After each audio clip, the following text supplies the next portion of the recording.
Israel Hezbollah বাহিনীর সাথে যুদ্ধবিরতি ঘোষণার পর লেবাননে নিজ বসতভিটায় ফিরতে আসতে শুরু করেছে সাধারণ মানুষ। যুদ্ধবিরতি ঘোষণার পর অনেকটা বিজয়ের আনন্দে নিজ বাড়িতে ফিরছে মানুষ।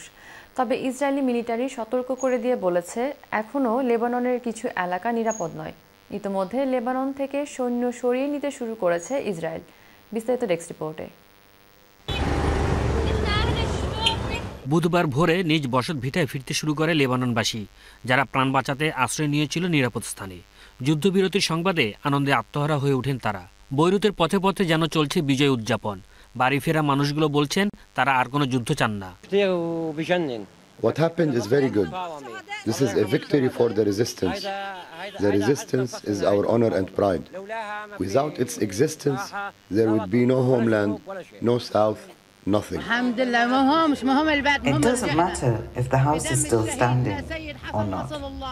The important thing is that we're returning thanks to the blood of our martyr Nasrallah. যুদ্ধে ধ্বংসস্তূপে পরিণত হয়েছে দক্ষিণ লেবাননের বৃহৎ শহর টায়া। এ পরিবার যুদ্ধের পর প্রথম ফিরে এলো বাড়িতে। ইসরায়েলি হামলায় তাদের ঘর পুরোপুরি বিধ্বস্ত হয়েছে, তার চিহ্ন দেখা গেল আশেপাশেও। I am so sad here because my building is so damaged. I don't like this. বলা হচ্ছে লেবাননের সৃষ্ট ক্ষতিপূরণ করতে দীর্ঘ সময় লাগবে। Kamrul Hasan, channel S news desk.